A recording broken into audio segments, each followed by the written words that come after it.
ಮಾಡೋದಿಷ್ಟೇನೆ. ಏನ್ ಮಾಡ್ತಾ ಇದ್ರಲ್ಲ ಅದು ಆಸಕ್ತಿ ಇಲ್ಲದ್ರೆ ಸ್ವಲ್ಪ ದಿನ ಬಿಟ್ಬಿಡಿ, ಅಥವಾ ಮಾಡೋದ್ರಲ್ಲೇನೆ ಸ್ವಲ್ಪ ಅದನ್ನ ಮಾಡುವಾಗ ಸ್ವಲ್ಪ ಗಮನ ಇಟ್ಟು ಮಾಡಿ, ಮಾಡಲೇಬೇಕಾದ್ದನ್ನ ಖುಷಿ ಪಟ್ಕೊಂಡು ಮಾಡಿ. ಆದ್ರೆ ಪ್ರತಿನಿತ್ಯವೂ ಕೂಡ ಒಂದ್ ಸ್ವಲ್ಪ ನೀವು ಧ್ಯಾನ ಮಾಡಿದ್ರೆ ಎಲ್ಲದಕ್ಕೂ ನಿಮ್ಗೆ ಉತ್ತರ ಸಿಗುತ್ತೆ. ಧ್ಯಾನ ಮಾಡಿದ್ರೇನೆ ನಿಮ್ಮ ಪ್ರಶ್ನೆಗೆ ನಿಮಗೆ ಉತ್ತರ ಸಿಗುತ್ತೆ.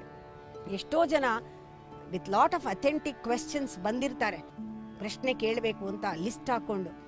ಆದ್ರೆ ಕೇಳ್ತಾ ಕೇಳ್ತಾ ದಿನಾಗ್ಲೂ ನನಗೆಲ್ಲದಕ್ಕೂ ಉತ್ತರ ಸಿಕ್ತು ಅಂತ ಹೇಳಿ ಹೋಗ್ತಾರೆ. ನಾನು ಅವರಿಗೆ ಪರ್ಟಿಕ್ಯುಲರ್ ಆಗಿ ಉತ್ತರ ಕೊಟ್ಟಿರಲ್ಲ, ಆದ್ರೆ ಅವರಿಗೆ ಧ್ಯಾನ ಮತ್ತೆ ಆ ಸಾಧನೆಗಳನ್ನ ಮಾಡೋದಕ್ಕೆ ಬಿಟ್ಟಾಗ ಅವರಿಗೆ ಅದು ಸಿಗುತ್ತೆ ಉತ್ತರ. ಯಾವತ್ತೂ ತಿಳ್ಕೊಳ್ಳಿ, ಪ್ರಶ್ನೆ ಎದ್ದಾಗ ಪ್ರಶ್ನೆಯ ಗರ್ಭದಲ್ಲಿ ಉತ್ತರ ಇರುತ್ತೆ. ನಿಜವಾದ ಪ್ರಶ್ನೆಗಳು ಉತ್ತರವನ್ನ ಹೊಂದಿರುತ್ತೆ. Tail of the question is the answer ಅಂತ. ಆದ್ರೆ ಗುರು ಉತ್ತರ ಕೊಡೋದಿಲ್ಲ, ಆ ಪ್ರಶ್ನೆ ಒಳಗಿನ ಆ ಗರ್ಭದಲ್ಲಿರೋ ಉತ್ತರ ಸಿಗೋ ಹಾಗೆ ಮಾಡ್ತಾನೆ. ಹಾಗೆ ಅರ್ಜುನ ಕೂಡ ಕೃಷ್ಣನ ಹತ್ರ ಇದ್ದಾಗ ಅವನಿಗೆ ಎಲ್ಲವೂ ಸೂಚನೆ ಕೊಡ್ತಾ ಇದ್ದಾನೆ. ಕೃಷ್ಣ ನೋಡು, ಹೀಗೆ ನೀನ್ ಇದನ್ನ ಮಾಡು. ಈಗ ನೋಡೋಣ, ಒಂದು ಲೌಕಿಕ ಅಂದ್ರೆ ಪ್ರಪಂಚಿಕವಾದ ಭಾಷೆಗೆ ಬಂದಾಗ, ಸ್ವಧರ್ಮದ ವಿಚಾರಕ್ಕೆ ಬಂದಾಗ, ಕತ್ತೆಗೆ ಏನು ಅದರ ಸ್ವಧರ್ಮ ಏನು? ಭಾರ ಹೊರುವುದೇ ಅದರ ಧರ್ಮ ಅಲ್ವೇ? ಬೇರೆ ಏನ್ ಮಾಡಿಸಕ್ ಸಾಧ್ಯ? ಅದೇ ಅದರ ಧರ್ಮ. ಸ್ವಧರ್ಮ ಕತ್ತೆದು ಭಾರ ಹೊರೋದೇನೆ. ಆ ಒಳಗಡೆ ಪ್ರಕೃತಿ ಯಾರ್ಯಾರಿಗೆ ಇದೆ ಅದಕ್ಕೆ ಅನುಸರಿಸಿ ಅವರ ಸ್ವಧರ್ಮ ಬರುತ್ತೆ. ಆ ಕರ್ಮ ಅವನು ಮಾಡೋದು ಅನಿವಾರ್ಯವಾಗಿರುತ್ತೆ, ಅದು ಅವನಿಂದ ಬರುತ್ತೆ ಅಂತ. ಇಲ್ಲಿ ವಿ ಹ್ಯಾವ್ ಟು ನೋಟಿಸ್, ನಮ್ಮ ಹೋಮ್ವರ್ಕ್ ತುಂಬಾ ಮುಖ್ಯ.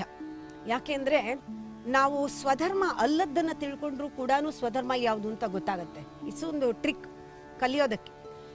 ಯಾವಾಗ ನಮಗೆ ಇರಿಟೇಷನ್ ಆಗುತ್ತೆ, ರಿಯಾಕ್ಷನ್ಸ್ ಅಂತ ಹೇಳ್ತೀವಿ.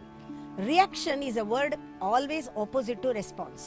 ಎಲ್ಲಿ ನಿಮಗೆ ಆ ರೆಸ್ಪಾನ್ಸ್ ಇಲ್ಲ, ಆ ಸಂವೇದನೆ ಇಲ್ಲ, ಆ ಸ್ಪಂದನ ಇಲ್ಲ, ಎಲ್ಲಿ ರಿಯಾಕ್ಷನ್ ಇದೆ, ಅದು ಸ್ವಧರ್ಮವಲ್ಲ. ಅದು ರಿಯಾಕ್ಷನ್ ಬಂದ ತಕ್ಷಣ ತಿಳ್ಕೊಳ್ಳಿ, ಇದು ಯಾವುದೋ ಒಂದು ಕರ್ಮಕ್ಕೆ ನಾವು ಕಟ್ಟು ಬಿದ್ದು ಮಾಡ್ತಾ ಇದ್ದೀವಿ ಅಂತ. ಆದ್ರೆ ವಿವೇಕಿ ಆದವನು ಆ ಕರ್ಮವನ್ನೇ ತನ್ನ ಧರ್ಮದ ಒಂದು ಗುಣದಲ್ಲಿ ಮಾಡಿ ಮುಗಿಸ್ಬಿಡ್ಬೋದು. ಯಾಕೆಂದ್ರೆ ಇಲ್ಲಿ ಮತ್ತೆ ಕರ್ಮ ಇಸ್ ನಾಟ್ ದಿ ಇಂಪಾರ್ಟೆಂಟ್. ಸಹಜ ಧರ್ಮದಲ್ಲಿ ಕರ್ಮ ಮುಖ್ಯ ಅಲ್ಲ ಆಗುತ್ತೆ, ನೀನ್ ಆಟಿಟ್ಯೂಡ್ ನ ಬದಲಾಯಿಸ್ಕೋಬಹುದು.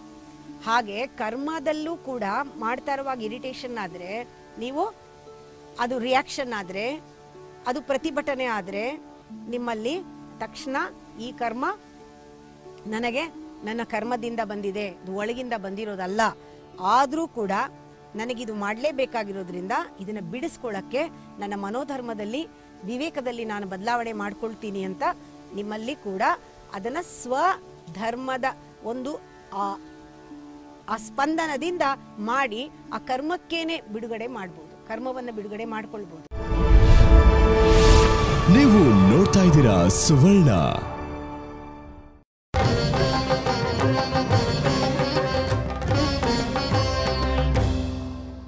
ಯಾವಾಗ ನಮಗೆ ಆ ಸ್ವಧರ್ಮದ ಅನುಭವ ಆಗಿಲ್ಲ ಅಂದ್ರೆ, ನಮ್ಗೇನ್ ಬೇಕು ಅಂತ ಗೊತ್ತೇ ಇರಲ್ಲ, ಯಾವಾಗ ನಾವು ಸೈಲೆಂಟ್ ಆಗಿ ಒಳಗಿಂದ ಆ ಕ್ರಿಯೆ ಇಚ್ಛೆಯಿಂದ ಬರೋದಕ್ಕೆ ಬಿಡೋದಿಲ್ಲ, ಆ ಟೈಮ್ನಲ್ಲಿ ನಮ್ಮ ಮನಸ್ಸು ಡಲ್ ಆಗಿರುತ್ತೆ, ಟಯರ್ಡ್ ಆಗಿರುತ್ತೆ, ಬ್ಲ್ಯಾಂಕ್ ಆಗಿರುತ್ತೆ. ಇದೆಲ್ಲ ಮನಸ್ಸಿನ ಒಂದು, ಹೇಳ್ತಾರೆ ಇದಕ್ಕೆ ಜ್ವರ ಅಂತ, ಇದೊಂದು ರೀತಿ ಜ್ವರ ಅಂತ ಕರೀತಾನೆ ಕೃಷ್ಣ. ಮಯಿ ಸರ್ವಾಣಿ ಕರ್ಮಾಣಿ ಸನ್ಯಾಸ್ಯಾಧ್ಯಾತ್ಮ ಚೇತಸ ನಿರಾಶ್ರೀರ್ ಮನೋಭೂತ್ವ ಯಧ್ಯಾಸ್ವ ವಿಗತ ಜ್ವರ ಅಂತ. ಅಂದ್ರೆ ಜ್ವರ ಬಿಟ್ಟು ಹೋಗ್ಲಿ ಅರ್ಜುನ ನಿನಗೆ ಅಂತ ಹೇಳ್ತಾನೆ. ಈ ಮನಸ್ಥಿತಿಯನ್ನ ಜ್ವರ ಅಂತ ಕರೆದು, ಹೆದರ್ಬೇಡ, ನಿರ್ಭಯವಾಗಿ ಯುದ್ಧವನ್ನ ಮಾಡು. ಸ್ವಪ್ರಕೃತಿಯಿಂದ ಕರ್ಮ ಮಾಡುವಾಗ ಜ್ಞಾನದ ಕೆಲಸ ಏನು ಅಂತ ನೋಡು. ಸ್ವಪ್ರಕೃತಿ ನಿಂದು ಮಾಡುವಾಗ ಸ್ವಭಾವವೇ, ನಿನ್ನ ಸ್ವಭಾವವೇ ಅದನ್ನ ಮಾಡಿಸತ್ತೆ. ನೋಡಿ, ಯಾವಾಗ ನಮ್ಮ ಸ್ವಭಾವವೇ ಆ ಕೆಲಸಗಳನ್ನ ಮಾಡಿಸಿದಾಗ ಆತ್ಮಜ್ಞಾನ ಯಾಕೆ, ಆತ್ಮಬೋಧನೆ ಯಾಕೆ?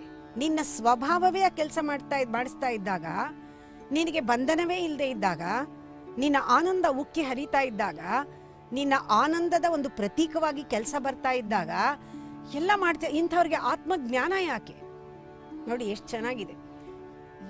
ಸ್ವಧರ್ಮಕ್ಕೆ ಎಷ್ಟು ಬೆಲೆ ಇದೆ. ಸ್ವಧರ್ಮದಲ್ಲಿ ಇರೋನ್ಗೆ ಆತ್ಮಜ್ಞಾನವೂ ಬೇಡ, ಸೆಲ್ಫ್ ರಿಯಲೈಸೇಷನ್ ಬೇಡ, ಅವನ ಆತ್ಮ ಸಂಶೋಧನೆ ಬೇಡ, ಏನೂ ಬೇಡ. ಯಾಕೆ ಅಂದ್ರೆ ಅವನ ಕರ್ಮದಲ್ಲೇ ಅವನಿಗೆ ಎಲ್ಲವೂ ಜ್ಞಾನ ಅನುಭವದಲ್ಲೇ ಬರ್ತಾ ಇದೆ.